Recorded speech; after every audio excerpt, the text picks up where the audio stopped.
एक रोज देवी लक्ष्मी माँ पार्वती से मिलने कैलाश जाती हैं, जहाँ माँ पार्वती भगवान शिव के लिए स्वेटर बना रही थी। देवी पार्वती, अरे देवी लक्ष्मी आप आइए आइए, कहीं आज कैलाश पर कैसे आना हुआ? वो मैंने खीर बनाई थी तो सोचा थोड़ी आप सबको भी दे आऊं। अरे वाह, आपके हाथों की खीर खाने के लिए तो गणेश और कार्तिकेय बेचैन रहते हैं, इसीलिए तो लाई हूँ। अरे वाह देवी पार्वती, आप तो बहुत ही अच्छी बुनाई जानती हैं। क्या आप मुझे भी स्वेटर बनाना सिखाएंगी? हाँ हाँ क्यों नहीं, आओ बैठो, मैं तुम्हें बताती हूँ। देवी पार्वती देवी लक्ष्मी को स्वेटर बनाना सिखाती हैं। ऐसे कुछ दिन बीत जाते हैं। फिर एक रोज, देवी लक्ष्मी, ये आप क्या कर रही हैं? सर्दियाँ आ गई है ना स्वामी, इसलिए हम आपके लिए स्वेटर बुन रहे हैं। हमारे लिए? हाँ स्वामी, ठंड का मौसम आ गया है। इस ठंड में लगातार कैलाश से ठंडी हवाएं आ रही हैं, जिससे ठंड और बढ़ गई है। हाँ, अब ठंड का आभास होने तो लगा है। खैर, ये बताइए, आपने ये स्वेटर बनाना कहाँ से सीखा? ये तो हमने देवी पार्वती से सीखा है। वो क्या है ना, कुछ दिन पहले हम देवी पार्वती से मिलने कैलाश गए थे, तब वो भोलेनाथ के लिए भी स्वेटर बुन रही थी, तभी हमने उनसे स्वेटर बनाना सीखा। अच्छा, ये अब बनकर तैयार है, आप इसे पहनकर दिखाइए ना। अच्छा ठीक है, लेकिन उससे पहले हमें एक प्रश्न का उत्तर दीजिए जो कई दिनों से हमारे मन में चल रहा था। प्रश्न? ये सब प्रश्न? स्वामी, आखिर क्या चल रहा है आपके मन में?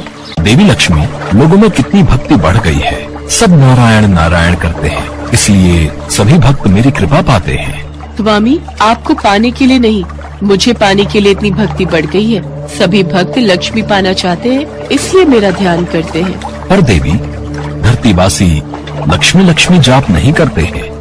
धरतीवासी तो नारायण नारायण नाम का ही जाप करते हैं। फिर आप उन्हें कैसे प्राप्त हो सकती हैं? अरे अरे स्वामी, हम तो आपस में ही लड़ने लगे।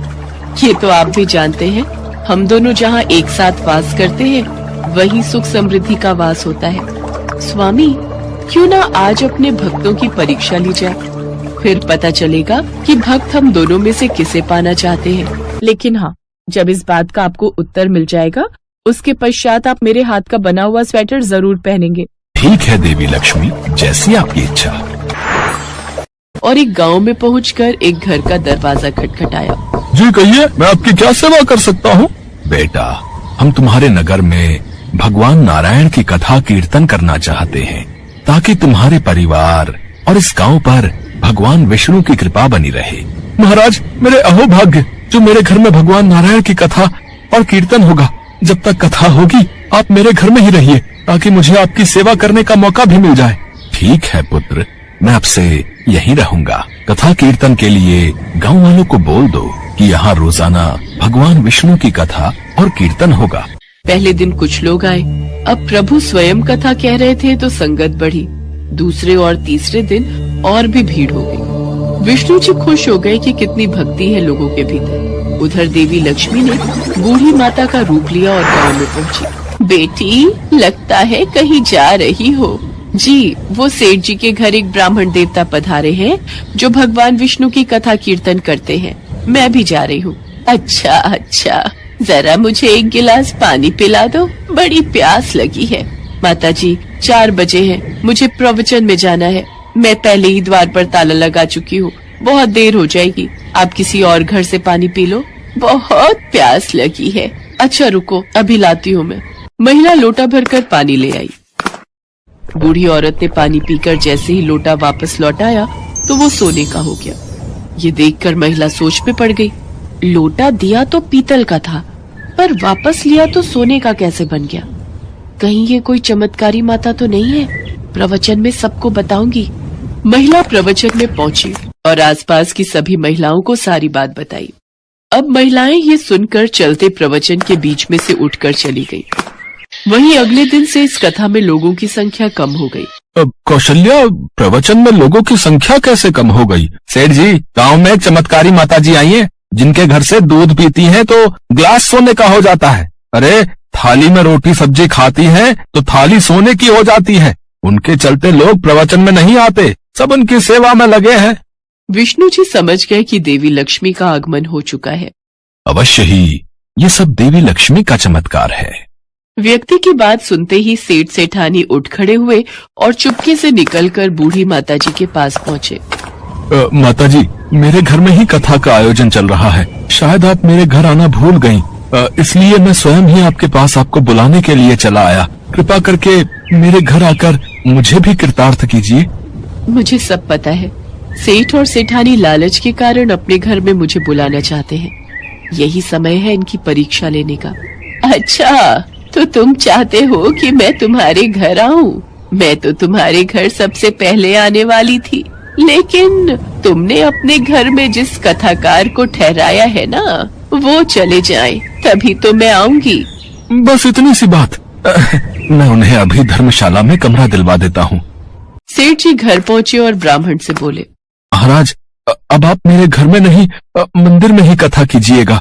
मैंने आपकी रहने की व्यवस्था अब से धर्मशाला में कर दी है। अभी तो कुछ दिन कथा के शेष हैं। अब आप जाओ हमारे घर से। इतने में ही बूढ़ी औरत के रूप में देवी लक्ष्मी आई और बोली, सेठ जी, आप थोड़ा बाहर जाओ, मैं इन्हें विदा करती हूँ। ठीक है माताजी, हम दोनों बाहर हैं।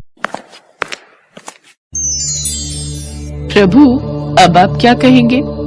हाँ देवी लक्ष्मी, तुम्हारा प्रभाव दिखाई देता है। वो तो है प्रभु, पर ये सब भक्तगण आपके नाम का प्रवचन सुन रहे थे, इसलिए मैं भी केवल वहीं जाती हूँ जहाँ पूजा पाठ होता है, आपके नाम का जाप होता है, कथा कीर्तन होता है। इसका अर्थ है संत जहाँ भी कथा करेंगे आप वहाँ अवश्य आगमन करेंगी। विष्णु जी की इस बात पर देवी लक्ष्मी मुस्कुरा देती हैं और श्री नारायण बैकुंठ चले जाते हैं। अब प्रभु के जाने के बाद सेठ के घर सभी गांव वालों की भीड़ इकट्ठी हो गई, लेकिन विष्णु जी के जाने के बाद देवी लक्ष्मी ने सेठ और बाकी सभी गांव वालों को कहा, मैं अब यहाँ नहीं रह सकती, मैं जा रही हूँ। माताजी, हमसे क्या भूल हुई? भूल तो हुई है, मैं जानती हूँ। तुमने लालच में आकर मुझे अपने घर में प्रवेश दिया और संत को भेज दिया, पर मैं वहीं रहती हूँ जहाँ नारायण का वास होता है। आपने नारायण को तो यहाँ से निकाल दिया, तो मैं यहाँ कैसे रह सकती हूँ? नारायण के बिना लक्ष्मी का वास नहीं होता। लक्ष्मी नारायण एक साथ ही वास करते हैं। जहाँ कहीं भी कीर्तन, पूजन तथा कथा में निस्वार्थ भक्ति भावना होती है, वहाँ लक्ष्मी नारायण का वास होता है। मनुष्य को लालच का त्याग करके निस्वार्थ भावना से भक्ति करनी चाहिए, तभी उस भक्ति का उचित फल प्राप्त होता है। बूढ़ी औरत के रूप में माता लक्ष्मी अंतर्ध्यान हो गई। देवी लक्ष्मी अब वापस बैकुंठ आ जाती हैं और अपने हाथों का बना हुआ स्वेटर उन्हें देख विष्णु भगवान मुस्कुराते हुए पहन लेते हैं। कहते हैं जिस किसी पर भी माता लक्ष्मी की कृपा हो जाए, उसके जीवन में फिर कोई परेशानी नहीं आती। माता लक्ष्मी स्वास्थ्य, संतान, धन, वैभव तथा सौभाग्य प्रदान करने वाली देवी हैं। वो जब किसी मनुष्य पर अपनी कृपा दृष्टि डाल देती हैं, उस मनुष्य का जीवन सफल हो जाता है। ऐसी ही एक पौराणिक कथा के अनुसार माता लक्ष्मी ने नौकरानी बनकर एक माली के घर में बरकत की और उसके परिवार को खुशियों से भर दिया। एक बार की बात है, भगवान विष्णु का मन शेषनाग पर बैठे बैठे बहुत उदास हो रहा था। उन्हें धरती पर घूमने की इच्छा हुई और वो अपनी यात्रा की तैयारी में लग गए। स्वामी को तैयार होता देखकर लक्ष्मी माता ने भगवान विष्णु से पूछा, अरे स्वामी, आज सुबह सुबह तैयार होकर कहाँ जाने की तैयारी में हो? देवी लक्ष्मी, पता नहीं मन कुछ उदास है, इसलिए मैं धरती लोक पर भ्रमण करने जा रहा हूँ। हे देव, आप धरती पर भ्रमण के लिए जाएंगे तो आपके बिना मेरा मन भी नहीं लगेगा। क्या मैं भी आपके साथ धरती लोक पर भ्रमण के लिए चल सकती हूँ? ठीक है देवी लक्ष्मी, पर उसके लिए तुम्हें मेरी एक शर्त माननी होगी। तुम धरती पर पहुंचकर उत्तर दिशा की ओर नहीं देखोगी। ठीक है स्वामी, मैं धरती पर पहुंचकर उत्तर दिशा में नहीं देखूंगी। मुझे आपकी शर्त मंजूर है। भगवान विष्णु की इस शर्त से माता लक्ष्मी सहमत हो गई और प्रातःकाल होते ही माता लक्ष्मी और भगवान विष्णु धरती पर पहुंचे। उसी समय सूर्य उदय हुआ था। रात बरसात होकर हटी थी। चारों ओर हरियाली ही हरियाली थी। धरती की सुंदरता को देखकर माता लक्ष्मी अत्यंत प्रसन्नचित हुई और भगवान विष्णु को दिया वचन भूल गई। माता लक्ष्मी धरती को देखती देखती कब उत्तर दिशा की ओर देखने लगी, उन्हें पता ही नहीं चला।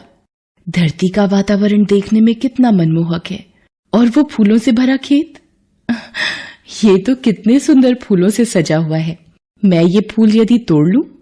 उत्तर दिशा में माता लक्ष्मी को एक बहुत ही सुंदर फूलों का खेत नजर आया, और उसी तरफ से खुशबू के साथ बहुत ही सुंदर सुंदर फूल खिले थे। ये एक फूलों भरा हुआ खेत था। माता लक्ष्मी बिना सोचे समझे उस खेत में चली गईं और एक सुंदर सा फूल तोड़कर ले आई। जब माता लक्ष्मी भगवान विष्णु के पास वापस आई तो भगवान विष्णु की आंखों में आंसू थे। ये देखिए स्वामी, कितना सुंदर फूल है। अरे स्वामी, आपकी आंखों में ये आंसू क्या हुआ स्वामी? क्या मुझसे कोई गलती हुई है? बताइए स्वामी। देवी लक्ष्मी, आप मेरा वचन याद नहीं रख पाई।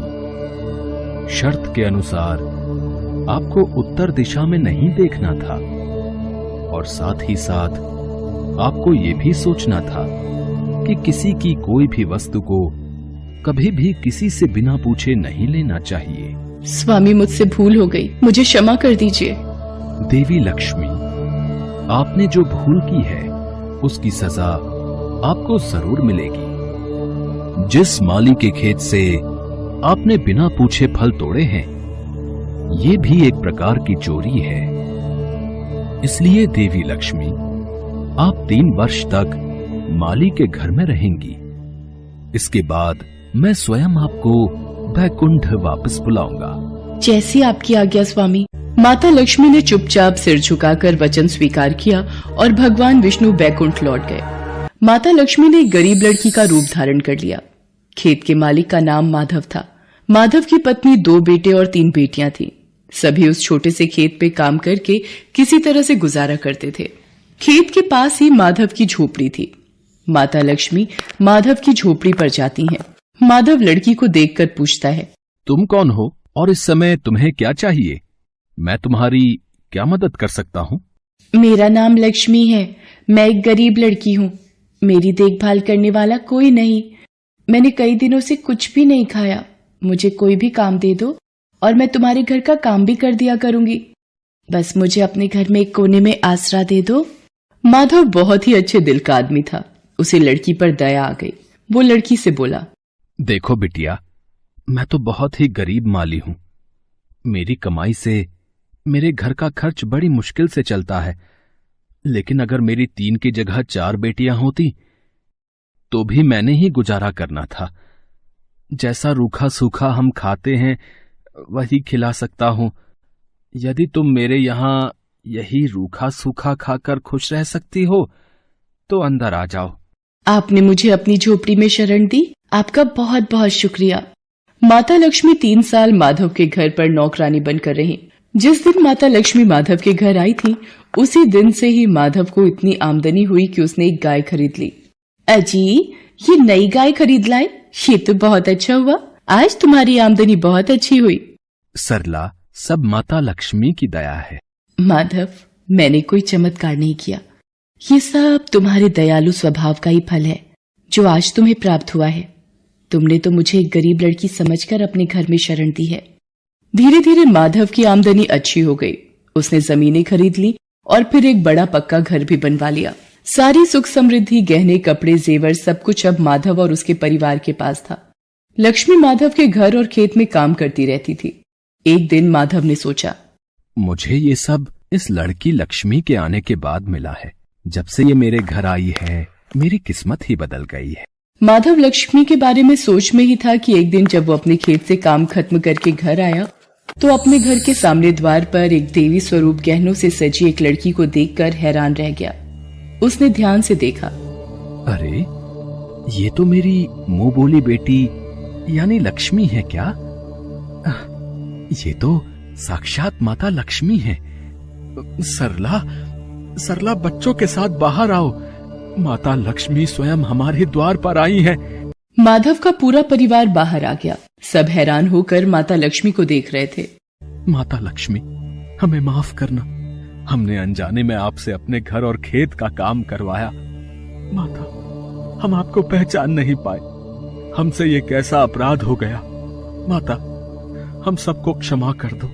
माधव, तुम बहुत ही नेक दिल और दयालु व्यक्ति हो। तुमने मुझे आश्रय दिया, 3 साल तक अपनी बेटी की तरह रखा। इसके बदले मैं तुम्हें वरदान देती हूँ कि तुम्हारे पास कभी भी खुशियों की और धन की कमी नहीं रहेगी। तुम्हें सारे सुख मिलेंगे जिसके तुम हकदार हो। माधव को और उसके परिवार को आशीर्वाद देकर माता लक्ष्मी अपने स्वामी भगवान विष्णु के द्वारा भेजे रथ में बैठकर बैकुंठ चली जाती हैं। माधव और उसका परिवार हाथ जोड़कर माता लक्ष्मी का गुणगान करता है।